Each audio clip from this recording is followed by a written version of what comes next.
اللهم لا علم لنا اللهم لا علم لنا اللهم لا علم لنا the reason the talk I was asked to talk about was about the Al-Quds. And I think every Muslim knows the virtues or the basic virtues of Al-Quds.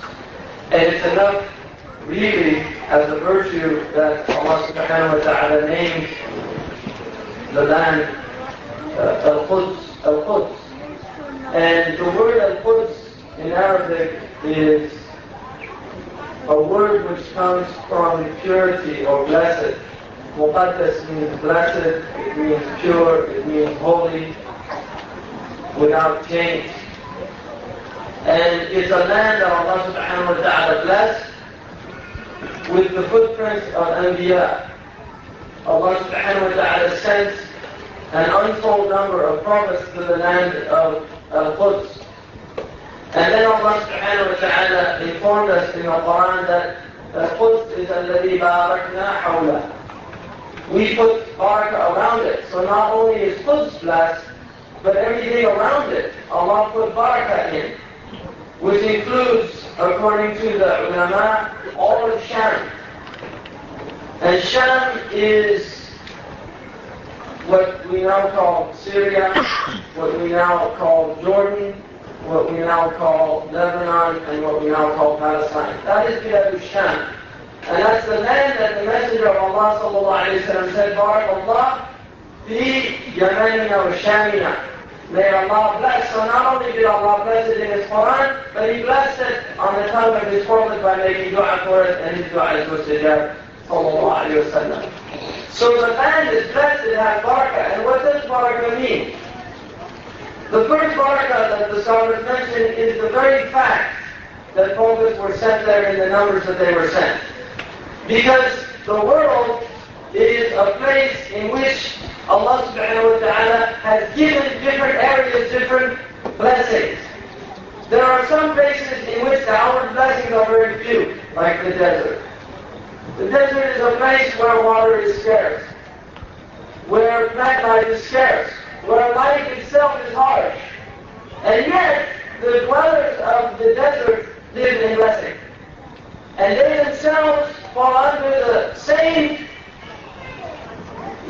category as every other believer when he hears the word, وَإِن تَعُدُّوا نِعْمَةَ اللَّهِ لَا تُحْصُوهَا. If you attempt to enumerate the blessings of Allah, you will never finish them. That applies for a desert dweller in the empty quarter of Arabia as much as it applies for somebody living in Syria or Sham. But Allah subhanahu wa ta'ala has placed certain areas, has placed a barakah in them that He did not place in other places. And this is called barakah makaniyah. It's a barakah of the place itself. Like Allah has barakah zamaniyah.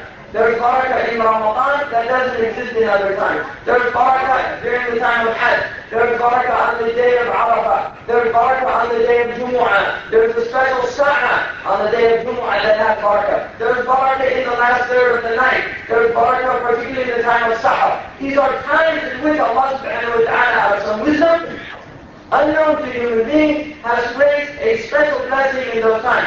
And like that, He's placed a special blessing in certain places. The Prophet ﷺ said, لا تشد الرحال إلا إلى ثلاث. مسجد الحرام ومسجد هذا ومسجد الأقصى. That the saddles are not harnessed on horses or camels. Generally, the camel is not harnessed to go to any places except three for ibadah. People go to seek knowledge, go to visit a relative or something. But for ibadah itself, Allah has limited the places to go to in three places. The Masjid al-Haram, which is in Mecca, the Masjid of the Prophet ﷺ in Medina, and Bayt al-Maqdis. And this is something that Allah subhanahu wa ta'ala gave that place. Now, if you look in the Quran, Allah subhanahu wa ta'ala entitled this surah, Surah Al-Isra, is also called Surah Ben Israel. It has that name as well. The Surah of Isra is also the Surah of Ben Israel. And Allah subhanahu wa ta'ala, تنزيها له سبحان الذي أسرى بعبده. Glory to the one, exalted is the one beyond description. أسرى بعبده ليلا. The ulama, they say, why does Allah repeat laylan when Sarah is to travel in the night? أسرى بعبده means he took him by night. Without saying laylan, it means he took him by night. أسرى بعبده means he took him by night. So the ulama asked, why does Allah say laylan? Imam al-Zamakhshari said, Allah subhanahu wa ta'ala says laylan to emphasize the fact, not only did he take him at night, but in a portion and a small portion of the night. A journey that took the Arabs 40 days. Allah subhanahu wa ta'ala took his Prophet's life into that place in one portion of a night. Laylan. Not a lay.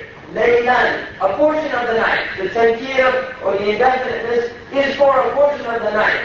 The Prophet ﷺ was taken according to the hadith, and we believe in his body. Not in his ruh, like some people like the Mu'tazila and others have said. We believe that he was taken in his blessed body, sallallahu alayhi wa sallam, from the Hijr of Ismail in one riwayah and from his own house in another, and some say that there were two different occasions. The point being is that he went in his blessed body to the Masjid al-Aqsa. When he went there, first he saw Musa alayhi salam on his way in his grave. When he went to the masjid itself, he prayed and looked and did not know, because he saw all of the prophets who were sent to human beings before him, all of them. And he looked, and you can imagine in your own mind the extraordinary state to be a human being created by Allah subhanahu wa ta'ala, to be taken in a supernatural way from your own homeland to a place that you've never been. He's been to Sham, but he has not been to Beit al-Maqdis, even in his youth. And then to be in a masjid and see all of the messengers of Allah subhanahu wa ta'ala assembled before you, and you are their sayyid. You are the one that's being told, lead them in prayer. The messenger of Allah sallallahu alayhi wa sallam, an Arabian prophet from the deserts of Arabia, is told, commanded to lead every messenger that was sent to humanity in prayer. To show his Rahman, not only to those messengers, but to people who would come after. Because we're told this, and it's true. And he led them in prayer. Our messenger led them in prayer. Isa prayed behind him. Musa prayed behind him. Ibrahim alayhi salam prayed behind him. They prayed behind him. And in fact, Isa alayhi salam is considered, unlike the others, to be a Sahabi. يغلط به صحابي أفضل من أبي بكر. الصحابي is better than Abu Bakr. Because Isa was alive. He had not died.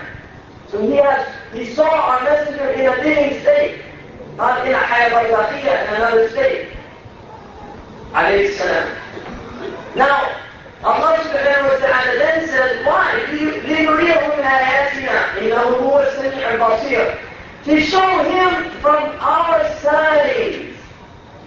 Now, Ibrahim alayhi salam said that he was shown the malakut al-samawat wal-ard. Ibrahim alayhi salam was shown the malakut al-samawat wal-ard.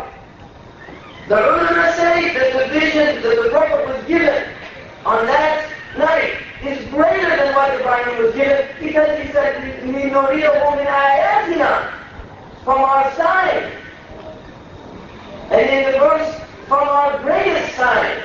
So the Prophet was given these signs, and Allah is as-Sami' al-Basir, the hearing and the seer of all things. وَآتَيْنَا مُوسَى الْكِتَابِ. After Allah describes his Isra, he takes us to Musa. And there's a secret in here that's been pointed out by some of the Mufassirin, is that it is Musa alayhi salam who honored our Prophet sallallahu alayhi salam, and he was honored by our Prophet in that he met with him, and each time Musa said, go back to your Lord and ask for taqleed, because he was given 50 prayers. And Musa alayhi salam Shafaqan, because he's his brother. Out of love and compassion for you, he said you can't, your Ummah won't be able to do it. And look at the truth. Look at the truth. Think today, this day, when so much of the Ummah has left the prayer, and even those who pray don't give it great consideration. Think, had we been given 50 prayers to pray every day, people can barely keep 5 prayers, the ones who are keeping them. Musa said, go back and tell him.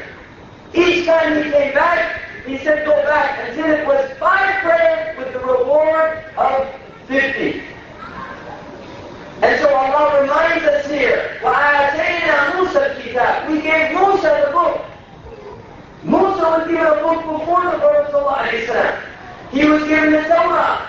And Allah subhanahu wa ta'ala says, وَجَعَلْنَاهُ هُدًى لِبَنِي إِسْرَائِيلِ. We made this a guide for Bani Israel. We're being reminded in the Quran here, this is Surah of Bani Israel, that these people were rightly guided. Allah is telling us these people were people of Islam, that they had guidance and they were given it to it by a great messenger, one of the Ulul Azmi. And Allah subhanahu wa ta'ala says, أَلَّا تَتَّخِذُوا مِن دُونِ وَكِيلًا. You were given this guidance in that you don't take others beside me as a wakil. You don't take anyone as a protector beside me. That I alone, and this is Tawheed, and this is what every prophet came to give their ummah is Tawheed. When you tawakkal Allah, if you want to trust, then trust only in Allah subhanahu wa ta'ala. When it's this is the Tawheed that the Jews were given. This is the dhurriyyah that came from the offspring of Nuh himself alayhi salam. And then Allah subhanahu wa ta'ala says about Nuh, إِنَّهُ كَانَ عَبْدًا شَكُورًا. Not only was Nuh the one that you come from, but remember who your father was. He was a grateful servant of Allah subhanahu wa ta'ala. The scholars, the Mufassirin say that when Nuh alayhi salam ate, he said, Alhamdulillah alladhi at'amani wa ma ada'ani. Praise be to the one who fed me and didn't make me hungry. When he drank, he said, Alhamdulillah alladhi saqani wa ma ada'ani. Praise be to the one who gave me drink and didn't make me thirsty. When he went to do his qada al-haja, when he left, he said, غفرانك الحمد لله الذي رزقني لذته وقضي قوته وأذهب عني أذاه. Nuh alayhi salam was abd shakur. He was a grateful servant. And shakur is sira mubalagha. It means one who is in a constant state of gratitude. And gratitude is shukr sarf al-abdi ma mawlahu min ni'mahu fi ridahu. Shukr is that you use the gift that Allah has given you in what makes Allah subhanahu wa ta'ala pleased with you. That is gratitude. Gratitude is you use the eye for what it was created for. You use the hand for what it was created for. You use the foot for what it was created for. Every ni'mah that Allah has given you, you use it for what it was created for. That is shukr. And that is what Nuh did. And he's reminding not only us, but Bani Israel. Who they're from. And then Allah subhanahu wa ta'ala says, وَقَضَيْنَا إِلَى بَنِي إِسْرَائِيلَ فِي الْكِتَابِ. We have qadayna here. It's not mean like many people think. Qadayna is like Allah subhanahu wa ta'ala has decreed that. Allah subhanahu wa ta'ala is telling you, Ahayna, we revealed to you. In other words, we informed you in the book that you will sow corruption, that you will sow corruption 2 times in your book. It doesn't mean you'll only sow corruption twice. What they're being told here is that you were told at the 2 times that you would sow corruption in your own book. And Allah subhanahu wa ta'ala says, and that you will be exalted. وَلَا تَعْلُمْنَ عُلُومًا كَبِيرًا. You will be exalted in the earth in a great way. Raised up, put high in the earth. فَإِذَا جَاءَ وَعْدَ أُولَاهُمَا. When the wa'd of the first 2 comes. And they differ on this again. Some say the Babylonian occupation. If you read the Mufassirin, they differ. And even the great Mufassirin, they say, there's no point in the exact historical time. It's irrelevant. If Allah wanted to tell us it was Nasr, or it was the time of the death of Zachariah, or it was the time the Romans destroyed the temple, he would have told us. It's irrelevant to the point, because we're being told a message here, that these people, they sowed corruption in the earth, after being given guidance. After being given guidance, they sowed corruption in the earth, and then Allah subhanahu wa ta'ala said, فَعَدْنَا عَلَيْكُمْ عِبَادًا لَنَا أُولِي بَأْسٍ شَدِيدٍ. We said to you, and again, Allah did not send them as if this is, no. Allah subhanahu wa ta'ala, when He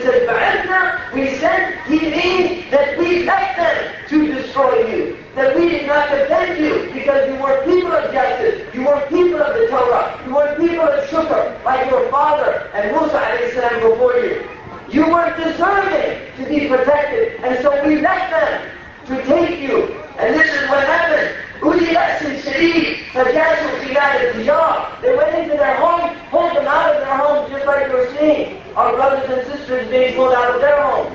Pulled out of their home by kuffar.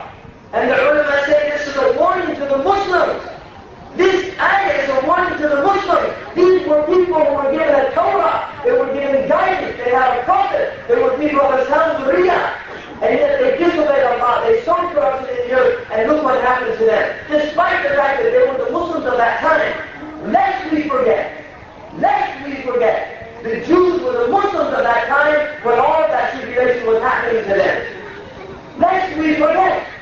And this is what happened to them. And then Allah subhanahu wa ta'ala said, وَكَانَ وَعْدًا مَفْعُولًا. This is something that was inevitable. You were told that it would happen. This is something that you were told. You were given the information. ثُمَّ رَدَّنَاكُمْ وَكَرَّةَ عَلَيْهِمْ وَأَمْدَدْنَاكُمْ بِأَمْوَالٍ وَبَنِينَ وَجَعَلْنَاكُمْ أَكْثَرَ نَفِيرًا. And then we gave you back your strength. Karra is to come back, to rebound after you've been pushed down. We gave you the karra. We put you back up again. We gave you power. We gave you dominion. Look at the Muslims. When Allah subhanahu wa ta'ala sent to us the Mongols. And look what they did to us. Look at Baghdad. Look what happened. The river was red from the blood of Muslims. Why? Because they disobeyed Allah subhanahu wa ta'ala. And then Allah gave us the karra a second time. He gave us again. The Mongols themselves became Muslims. They themselves created great Islamic civilization.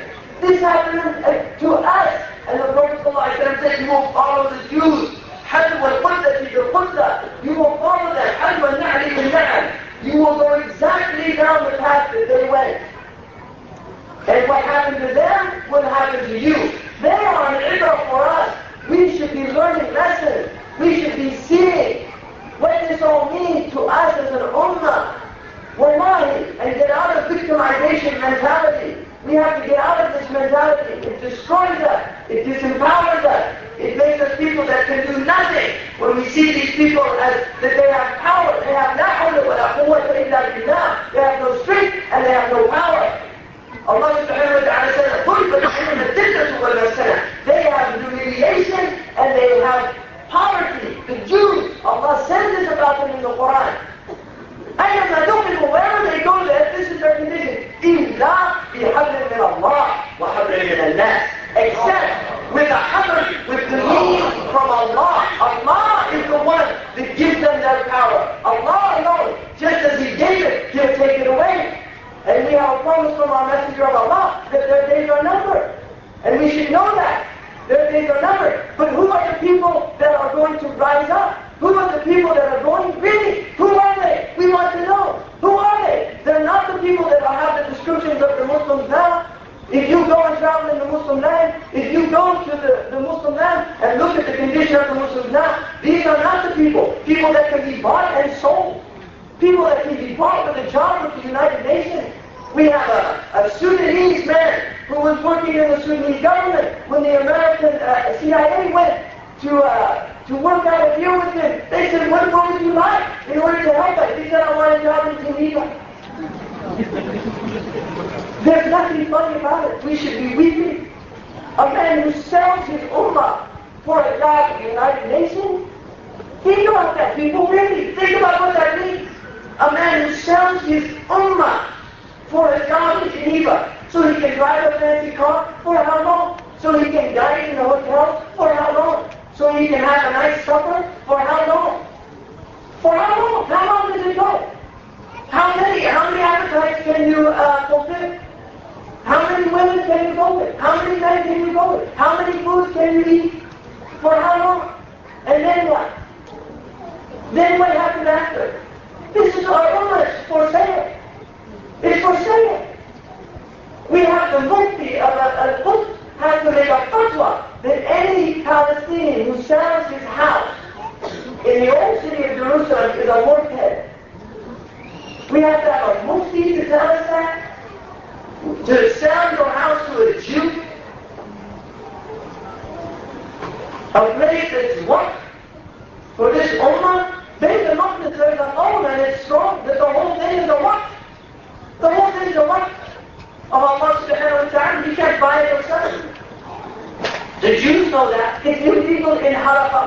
In their own law, their rabbinical law, it is illegal to sell to a non-Jew any plot in the land of Israel.